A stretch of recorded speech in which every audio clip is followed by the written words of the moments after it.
अपने पास्ट में हर इंसान जाना चाहता है। कोई वहां जाकर अपनी गलतियों को बदलना चाहता है और किसी इंसान को वहां पर एक कंफर्ट मिलता है, एक सुकून। आज तुम सबको अपनी जिंदगी के उस दिन में लेकर जा रहा हूं जब मैं जुड़ा था इन सबसे। मुझे आज भी याद है वो रिक्शा की सवारी, वो भटूरों की खुशबू, और फिर जब होटल में गया था तब चुपचाप रूम की ओर चल दिया था। जैसे जैसे उस कमरे की ओर बढ़ रहा था, दिल की धड़कनें बढ़ रही थी। जब मैं कमरे में गया तब मैं सबसे अनजान था, पर वक्त के साथ वो सब मेरे दोस्त और मेरा दूसरा परिवार बन गए। रिंकू से तो भाव लाइन में आप लोग मिल ही चुके हो। उससे भी उसी दिन सबसे पहली बार वहीं मिला था। विक्की पाजी और मोनू दोनों ही लेजर सिस्टम संभालते हैं। भाव सुनने के बाद जब भी किसी पंटर को बेट करनी होती थी तो वो कॉल करता था, और कॉल संभालता था चंदू। उनकी बेट सुनकर वो कमरे में अनाउंस करता था कि किस पंटर ने बेट करी है और कौन सी टाइप की बेट करी है और कितने अमाउंट की करी है। उसके अनाउंसमेंट के बाद मोनू उसे अपने रजिस्टर में लिख लेता था, और पंटर के नाम का एक पेज अपने नोटबुक में विक्की पाजी भी लिख लेते थे। जैसे जैसे पूरे मैच में वो जितनी बेट्स करता जाएगा उसका टोटल सम जीत का या हार का मेंटेन करते थे विक्की पाजी, और जितनी भी आज के मैच में टोटल बेट्स आएंगी वो सब मेंटेन करता था मोनू। ये दोनों हमारा लेजर सिस्टम होते थे। हम सबका बॉस था घोड़ा। वो कुछ स्पेशल कस्टमर ही संभालता था और इंश्योर करता था कि हम सब अपना काम ढंग से करें। उन स्पेशल कस्टमर के बारे में मुझे बहुत बाद में पता चला था, और तब पता चला था कि विक्की पाजी बस एक रजिस्टर ही मेंटेन नहीं करते थे। He was our age expert. मैंने हम सब के लिए एक सॉफ्टवेयर बनाया था जिससे ये सब काम जो एक रजिस्टर में मेंटेन हुआ करता था वो एक सॉफ्टवेयर में होने लग गया, और सारे के सारी डेटा एंट्रीज कुछ मिनट्स में ही दिखा देती थी कि किस पंटर को कितना पैसा पहुंचाना है और किससे कितना लेना है। इसके लिए हम हवाला इस्तेमाल करते थे, वो तो मैं बाद में समझाऊंगा। इस सॉफ्टवेयर में हम पंटर का ही रिकॉर्ड नहीं, बल्कि एक शहर से कितना मुनाफा हुआ या नुकसान हुआ, एक स्टेट से कौन सी बेट टाइप में कितने पैसे बने, सब कुछ एकदम डिटेल में ग्राफ की तरह दिख जाता था। सबकी जिंदगी बहुत आसान कर दी थी मैंने। बेट टाइप समझाने के लिए तुम लोगों को उस दिन की कुछ झलक दिखाता हूँ। बूढ़ा जी का मोबाइल रिंगटोन पूरे कमरे में गूंज रहा था, और उन्होंने फोन उठाकर किसी से बात करी, और फिर फोन रखते ही उन्होंने कमरे में अनाउंस करा, ऑस्ट्रेलिया टॉस जीत गई, वो पहले बैटिंग करेंगे।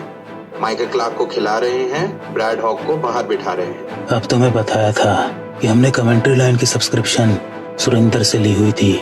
उसकी मदद से हमें सब कुछ पहले ही पता चल जाता था। लंबी क्या सेट करनी है घोड़ा जी? ऑस्ट्रेलिया लंबी 276 280 रखते हैं। लंबी मतलब कि पहली इनिंग्स में कितने रन बनेंगे, ये एक ब्रैकेट में रखा जाता है। जैसे भी घोड़ा जी ने 276 280 रखा है, पंटर ये बेट करता है कि इससे ज्यादा रन बनेंगे या इससे कम। गुजर 88 कह रहा है इंडिया खाएगा 2 पेटी। चंदू के इस अनाउंसमेंट के बाद मोनू अपने रजिस्टर में लिख लेता है कि इस पंटर ने कितने अमाउंट की बेट करी है और क्या करी है और उस समय क्या भाव चल रहा था। घोड़ा जी को अपना धंधा एकदम सरल रखना था, तो वो बहुत ही कम टाइप ऑफ बेट्स में डील करते थे, जैसे कि टॉस विनर, लंबी, मैच ऑड्स और सेशंस।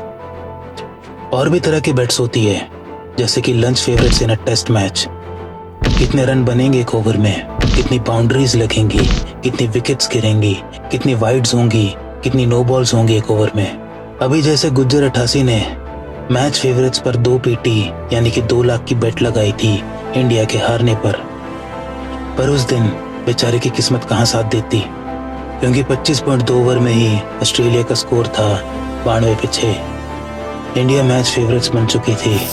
रिंकू ने अनाउंस करा भाव, इंडिया 45-50, इंडिया 45-50, इंडिया 45-50। जिन पंटर्स ने मैच शुरू होने से पहले बेट करा था कि ऑस्ट्रेलिया लंबी से कम रन बनाएंगे, वो बस उम्मीद कर रहे थे कि कब इनिंग्स खत्म हो और उनका पैसा बने। घोड़ा जी ने अगला सेशन 15 ओवर्स का रखा और रन्स की लिमिट रखी 45 रन। अब पंटर्स को इस सेशन पर बेट करनी होती है कि क्या अगले 15 ओवर में 45 रन से ज्यादा बनेंगे या कम बनेंगे।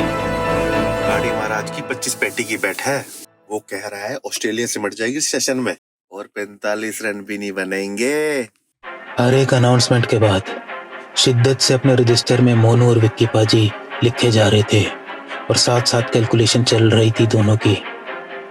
क्रिकेट के खेल में उलटफेर होते रहते हैं। जहां सब लोगों को लग रहा था कि 45 रन नहीं बनेंगे, वहीं ऑस्ट्रेलिया ने वो पार कर दिया था इस सेशन में और गाड़ी महाराज जैसे कितने पंटर इस बेट में हार गए।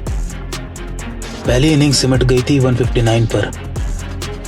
अब इंडिया को चेस करना था मैच और जैसे कि उम्मीद थी इंडिया ने वो मैच जीत लिया था। गुज्जर 88 के 2 लाख जो उसने इंडिया खाएगा बोला था शुरू में, वो भी हार गया था।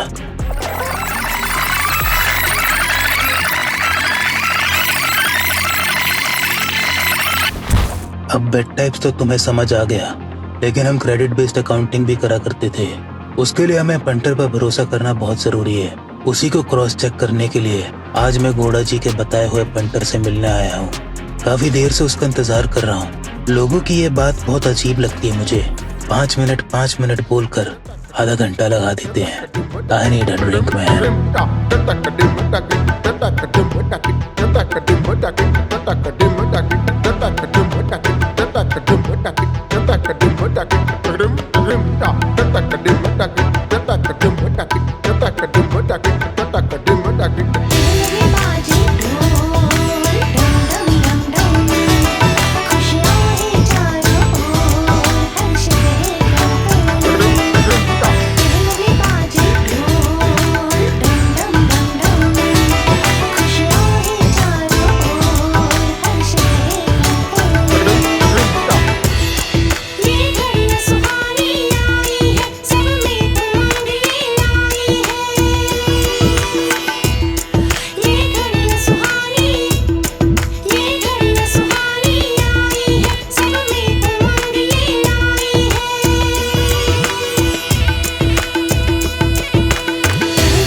बड़ा टाइम लगा दिया आपने।